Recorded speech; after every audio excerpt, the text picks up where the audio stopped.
welcome to another episode of HushGremlins. My name is CHRISFOCUS. Why did you say it like that? And I'm JOKA. Why did you do the HushGremlins like that? Because there are plenty that we're hushing. Wow. I didn't know plenty. I meant you have. Okay, I've not counted. Plus, it's National Population Census. Oh. So, but anyway, welcome once again. I'm JOKA. Welcome back to the Yes, podcast. she's JOKA. Welcome to episode 4. Yes, and we're talking finding diamonds in the rough this time around, building a business out of needs, which I feel, or I think, or I know that you have to build a business always on needs. You shouldn't build a business on what's that word they use? Is it on your own, on your own desires? Because you feel like this is something I really want to be out there. Let me go do it. Business is not a novel. Okay, it's not a novel that you can just only want to be creative with. There are things that go into business, and one of those things is the fact that there has to be a need that you can identify. There has to be the demand, or you create the demand. All of that. So today we're talking about the story of a man that we saw on Instagram, right? Yes. On whose page? Business Insider. You sound excited. On Instagram. You sound very excited. Why? I don't know. I'm just saying you sound excited. Am I not supposed to be excited? Okay, you're excited. Before we talk about him, can I talk about what you said about it's not a novel experience. If you're like me, I'm a businesswoman. I think I'm the businesswoman of both of us. You're a businessman. No. But you've not done business. Not yet. So I'm a business person. So let me gist you guys the number of things I've done. Businesses I've done in this small life that I have come. You have said Gary. I've sold Gary. If you're not Nigerian, please Google it. I don't even know how to help you again. Gary is the best thing to happen in this life. You now encounter Ijebu Gary, which is where my mom is from, Ijebu. Jesus, you have made it in life. Ijebu Gary is that was my specialty. That was what I was selling. You could just pride yourself in that Gary. Have you tasted it? Yes, it's not like Ijebu's Gary. It slaps. We have our own Gary too. Yes, but it doesn't slap like Ijebu Gary. It doesn't slap. It slaps. It does not slap. Our own is even a barra that I used to give. Abarako. This one is slap.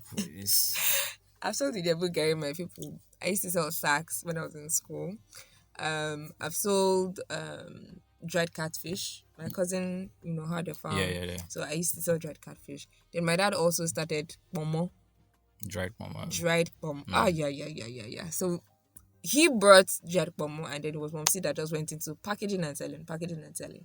My mom, I think I learned a lot of my business acumen from my mom. Yeah. She's the multi-business woman. She would go all out. She has an idea. She's the person who now sees a demand and then goes for it. Me, I don't see demand. The only demand I really saw was for the Gary.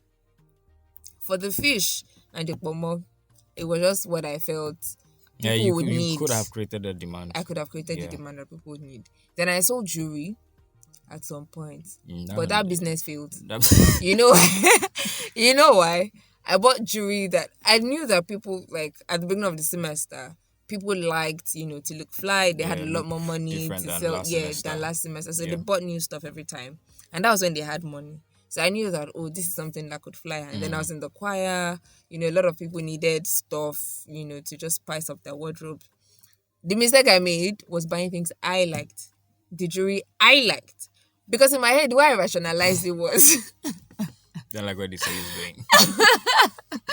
The way I rationalized it was, well, if I'm not able to sell it, at least I can wear it. And I spent a huge chunk of my pocket money. I suffered a semester. And I couldn't call home that I needed money. You just chop your capital. Oh, Jesus. That is how to put it. I suffered, So that business failed. I wouldn't even lie. I think some people still owe me money. I didn't even have to ask them. I can't even ask them. Then I sold fairly used clothes. That was something that I used to sell. So I sold scarves and stuff, thrift items. Yeah. Since then, I've done other businesses. So I feel like since then you've moved from ad web or tangible businesses to intangible digital products and stuff. Yeah. service-based business. But even at that, I realized that. So I think I told you at some point when I was doing that assessment of my businesses. So I just started reading this book by Josh Kaufman, Personal MBA. Okay. And I was doing a review of the kind of business I'm in. So we all know this. What's the name of this hierarchy of needs? Abraham Maslow. By Abraham Maslow. Yeah. So it turns out that all of my businesses, including my future business ideas, they're usually higher in rank. So they are not in the needs bucket. They are closer to the luxury bucket.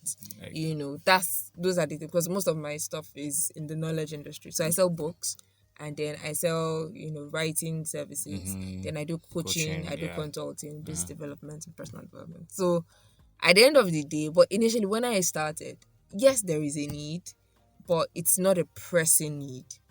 And because, when you mention novel, you feel like you're attacking me. Why are you taking me as a board and throwing darts at me? Because it's not. It's this one you're saying is not novel now. Well, it is. Yes, you might not have large market. Doesn't mean that the need is not there now. Yes, the need is there. But what I'm saying as novel is you not even see, like, you can't be okay. It's just like go and be selling, like the very popular one that I learned back then in school was go and be selling pork meat in a place where the religion does not support pork meat. Where is Islam? Do you understand? A Muslim community. So that's the kind of thing. Like, but because you like pork, you've learned pork, you grew up with pork, doing pork meat. Your parents were also selling pork meat, and you just felt like this is something you must do. And then somehow your movement carried you to a place like that, and then you decided, you know what, let me start, because selling pork meat. Do you get? There's no way you can create that demand there, and there's no demand there. So how do you want to do it? I think I just want to I relate with people who don't see the need, but just have a fantastic idea and just want to flesh it out. So you're not alone. You're not alone, honestly. But at the end of the day, why do you want to keep identifying with the fact that is this novel that you have? No, because it's not a lot of I've done some business consulting, not that was done for me and my businesses. Yeah. And that was the submission. Until I was able to, that was before I started, these businesses that I'm into right now, which still, some people are still like, where is the need? You're not in a community where, but thank God for the internet, because which is one thing. My community is global. To the place where where the problem is, where the need is. Even if your community is global, at least global means that there are cocoons of around places. Yes.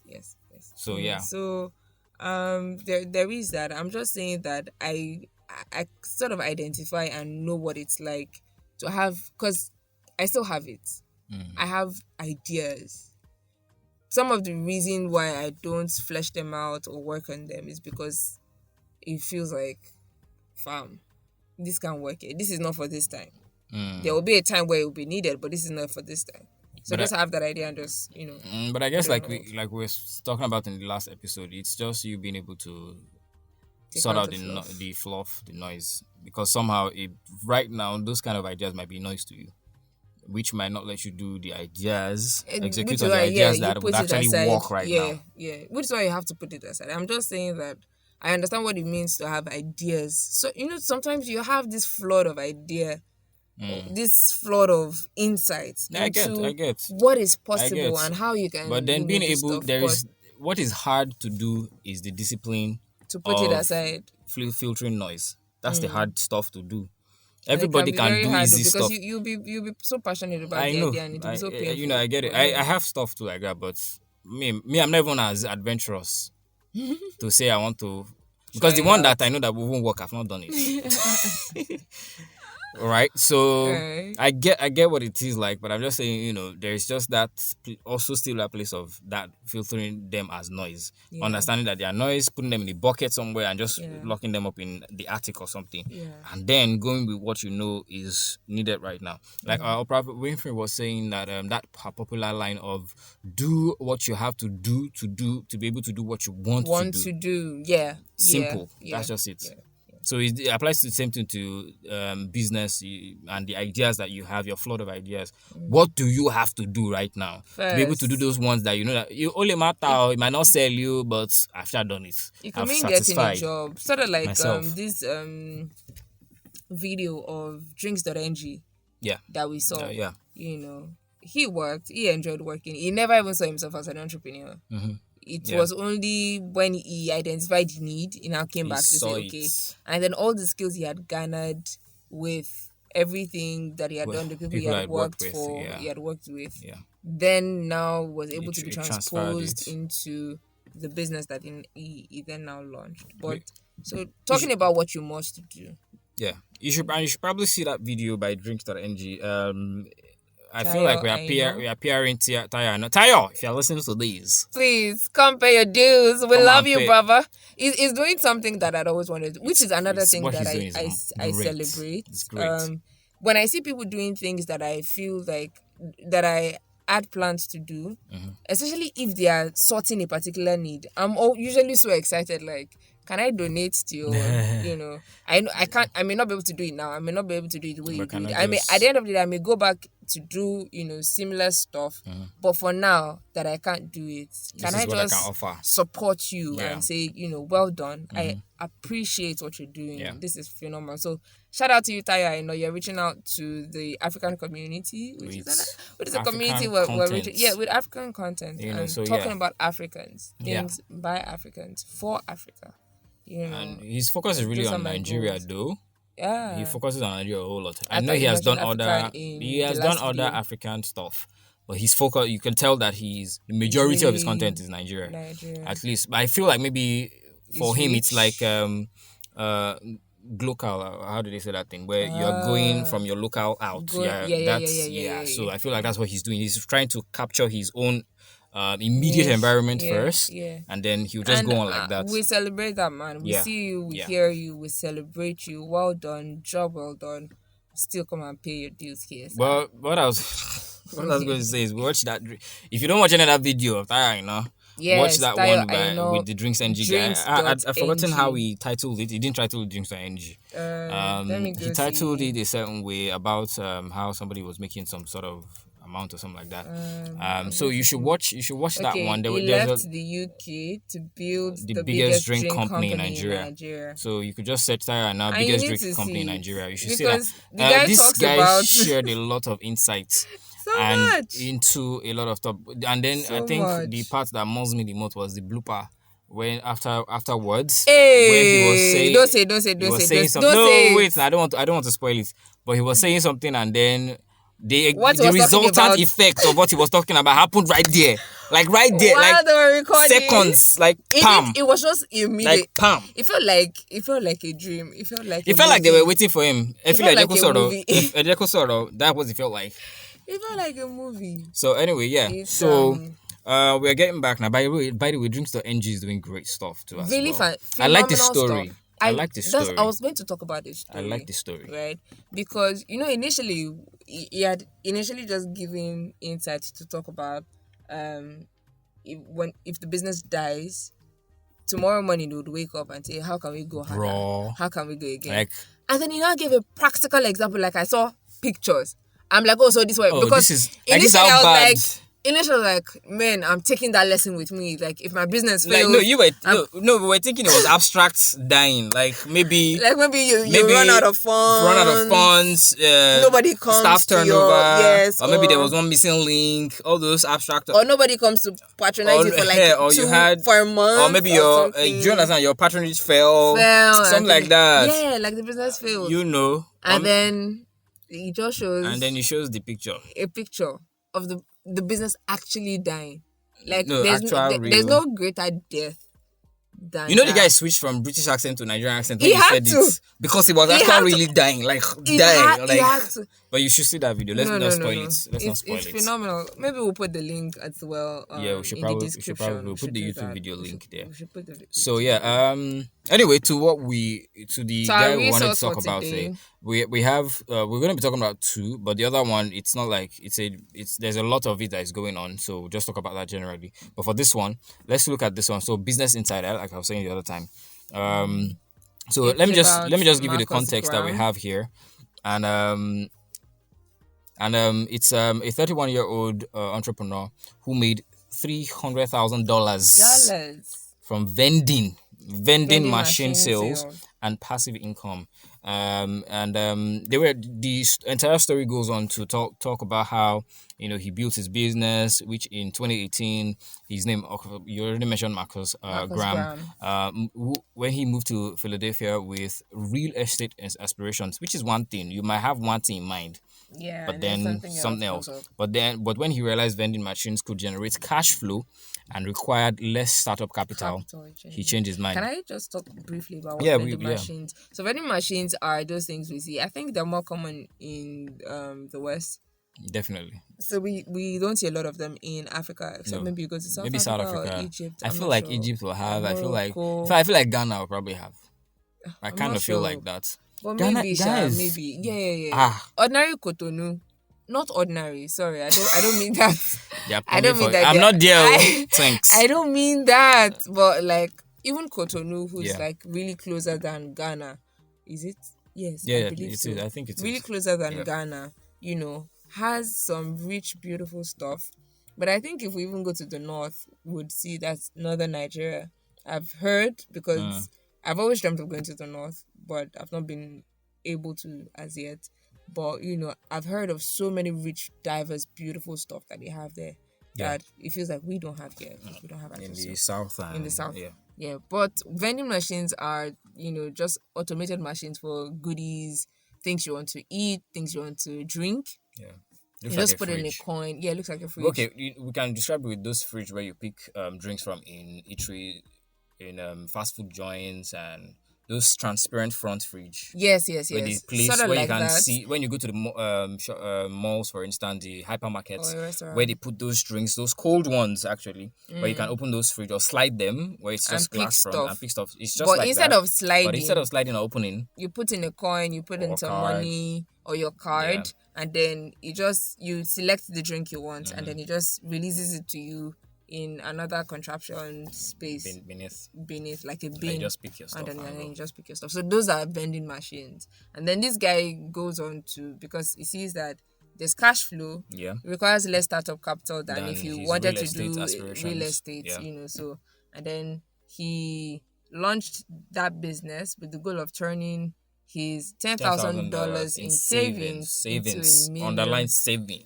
Underline that, yes. You're emphasizing No, because you're shooting all of us in the leg. No, I'm not even underlining it in the sense of maybe people don't save or anything. I'm underlining it in the sense of there are things that there are ways to these things, right? There are things that you need to do. There are others that you probably need to obey to be able to do other things. Yeah, so that means like how he was able to accrue the savings, right?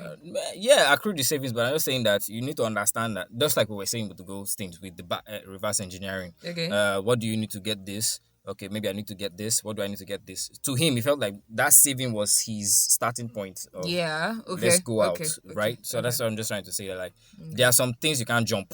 Yeah. There are just some things. So if for him, it was saving. The discipline for of you, it it might be even. venture capital that you have to go and look for, because venture capital don't just come around. Angel investors don't just come around. Yeah. You have to actually write proposals and stuff like that and go look for them. So yeah, there's just that order you can't jump. Yeah. So this was in April of this year. Yeah. And as at the 1st of April, his company Joiner Vending, you can check him out, operates 18 vending machines in 4 states and generated more than $307,000 in revenue in 2021. Yeah. With 18 vending machines. Yeah. So it says a lot about, what's possible. Very possible. What's possible. From a $10,000 investment. Yeah. So here they go into numbers talking about you can start with $1,500 and it covers the cost of a basic drink machine and the first stock of products. Yeah. But Marcus Graham recommended starting with at least $3,500 to be able to afford a combo, so drink and snack. And upgrade it with a card reader so that instead of coins or money people or cash, you just use your card. Having card readers on his machines increased sales by 25%. So he was able to actually also see data. Yeah. Which is another thing that I think that we need to be more intentional about. Which I feel like Data. why data Take notes. analysts and scientists are a Yes, hot cake right now. yes. Why are you putting two fingers up? Because I'm learning data analysis. It's on my to-do list, but it's for closer to the end of the year, the last quarter of the year. So I'm not active about it because it's one of the fluff. It's the hot cake So it's right not now. for Everybody's now. learning data analysis. I'm trying to learn it for business analysis to be able to help, my clients and, customers, so that they can review their businesses through the eyes of data as well. So, but it's for Data later. is very key, very important. It is very key. I've seen numerous, benefits of data processing and data analysis. So one of his most profitable locations is a casino where his machine made $6,400 in the first month and $7,200 in the second month.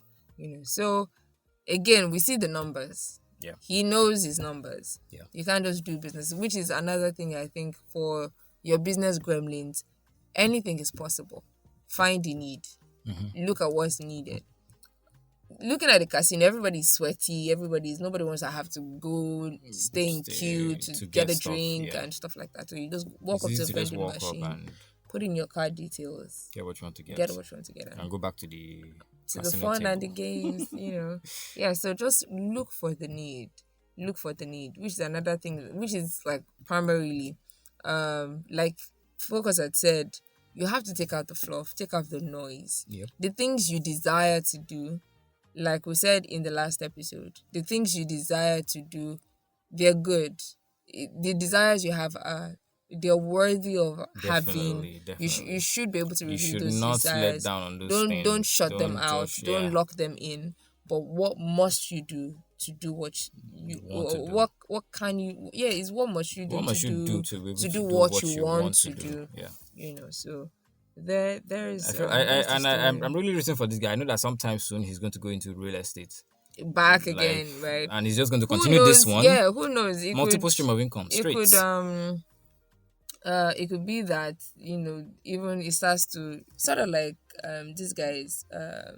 What are these guys that sell pharmaceuticals? Is it Walmart? Pharmaceutical. In the US. Before Walmart, I read about, I think it was Malcolm Gladwell who shared about them. And they have this huge brand. They sell stuff, but at the end of the day, their assets are really in the property they own. Oh yeah. McDonald's also does that. And I think a lot more other organizations or brands are starting to do that as well. Don't just have the real stuff is in the real estate. So in fact, it got to a point that they have corners. They buy property in corners. Yeah.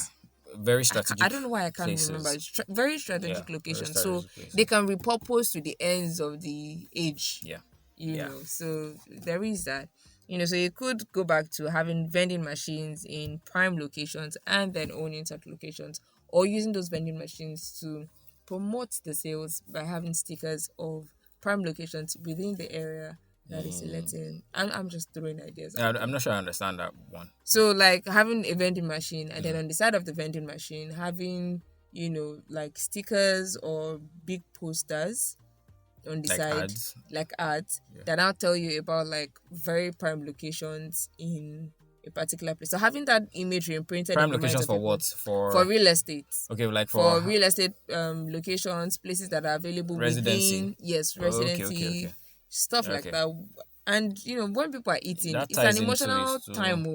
When you're eating food, you're satisfying a hunger, like you're just satisfying be there a craving, and then just seeing that you're seeing having that refreshing feeling is one thing you can tie to. That thing is definitely triggering something psychology in your brain, So and then the next one we're going to talk about is the waiting in line guy. The waiting in line guys. There are a lot of them. They do it because while I was looking through it, I was saying that there were a number of them in India, and of course a number of them in the UK, a number of them in the US, and those things are that way because a lot of people, for instance, would have to go queue to get iPhones when new iPhones are out. They are always there to get the new iPhones because that's how much the iPhones has built their brand so much. Also for fashion. When there are new lines coming out, or if there is a sales. Maybe there's there's a sales. discount Sales, sales. discount Very sales. very huge. Also, when there are event tickets, those Yeah, events that music sell out quick, like and Burner movies, Boy, music shows. Burner Boy in concert. So, and then people just don't want to queue. People just don't want to waste their own time on the queues, but they do want to get in. They will want to be there when those things are You know, happening. So yeah, rather than just standing in line, I just want to go back to the office and go and do my work, because yeah, I'm on the clock. I have to be at yeah. I work. have to I be at have work. probably I just have like 1 hour of lunchtime break, and one Yeah. hour is not enough for me to stay on the queue, When you get the have to be there ticket, since like 2 a.m. I think it right? would be very good for. Well, I think we do it in Nigeria too already. Federal parastatals where you have to sign stuff and people. Though that one That one was is different already though. improved. But how about hospital queues? Hospital queues. They used to do it. There are hospital queues. Eh? Are you joking? Wait. I get that there are queues in the Public hospital. hospitals, so But do they like stand in line? stand in line, sit in line, stand in line. Where you have some people would have taken seats. So sometimes, and then at the end of the day, you just realize that some people are just there. It's not like they're sick. They'll just tell you, do you want their card, their space, and all of that. Then I know. banks. Yeah, banks definitely. Banks as well. So that's something else they can do. Banks definitely. Especially immediately after COVID. Yeah. We had that a lot. Yeah, we had that. So a lot. that's something that could have. So this guys just saw that. Yeah, people would actually They saw pay a for that needle, time. and then People would that was actually it pay for that time for someone else to stand in line for them, for them. and then get the tickets. And then I think I was reading about one of them who, this one was in the UK, who also had to, because he charged per hour, right? Okay. I think he charged £25 per hour. Now the hours will count with he staying in line, of course, definitely to get the tickets. And then when he's done, he has to wait for the person to be back. So that hour counts. Ooh. Do you get? Of course. So I can't. You definitely you can't just leave work. It still is time. So you can't just leave work at any time you want. You have to wait till a particular time to leave work. So and then when you're back, he has to wait for you. So all of that counts into how much he charged, the hours that he's charging for. Beautiful.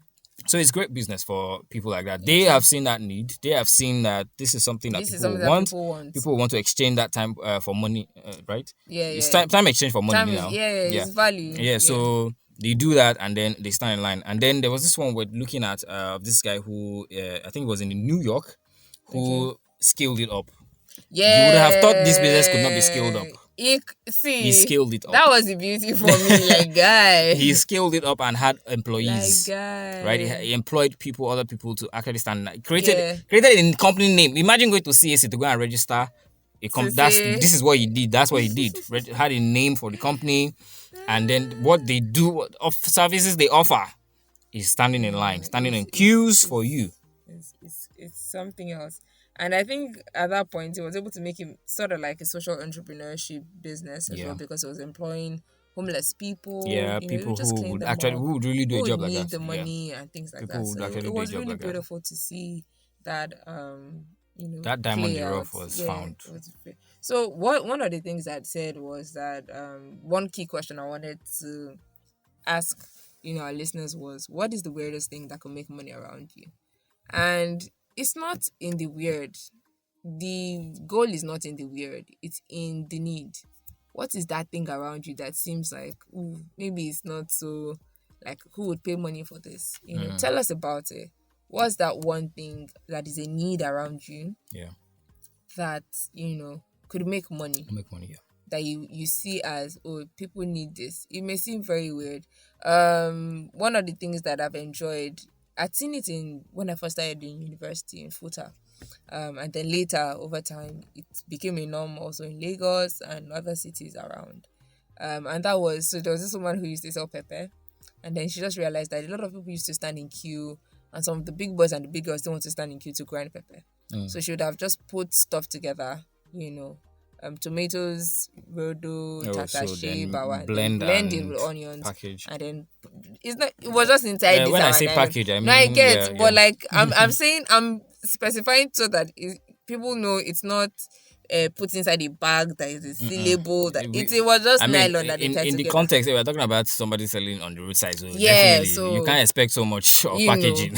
She just did that and tied up, and then when they come, oh, this one was this and this one was this and this. Yeah, makes this sense. was this Makes this sense. and this, and it was beautiful. And so we do it now. People just blend pepper and then they'll just say, I want to buy blended pepper. Yeah. This is how I want it, and then they put it inside bowls and they put it in their freezer, and they're good to go for like a year, 6 months, 3 months. They have fridge. And they have that. You have a fridge, you have a freezer, you have good power supply. They actually, and now those things are actually well packaged and in hypermarkets. They are. Like blended Even pepper and all. now, someone was telling me that there's nothing. Okay, it was my cousin, one of my cousins who stays in Lagos, but not in Lagos. She stays on the outskirts. Okay. So she was telling me that there is nothing that doesn't sell in Lagos. I'm like, what do you mean? She said even so we do ewedu.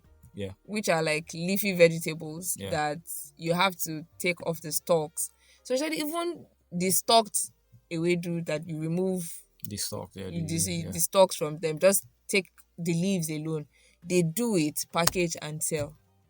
Even what's it called? What else did she mention? She mentioned so many things. I'm like, that you couldn't have thought picked of beans, to sell. Because you're adding value to that by removing the dirt. I don't have to waste my time to do that. again. So picked beans, blended elubo, chopped up yams that you just go in to fry or boil, however you want. I would buy that with chopped sweet up potato. Sweet potato. Mine would be sweet potato. Yes, it has to be sweet potatoes. Because that thing is evil. Very evil. Very hard, and it's just unnecessarily hard. How can you so delicious? How can you be called sweet and you're hard? How? Okay, so there are just so many options out there. Yeah. We'll focus on food, but there are other things. It could be clothes, getting clothes packaged together, maybe outfits, total outfits in certain sizes. Put 5 pieces together and offer it at the package. This is something I actually do. Like when I have people who sell stuff, who come to me for consultation, I look at how you can make it into packages. Yeah. That's how you add value.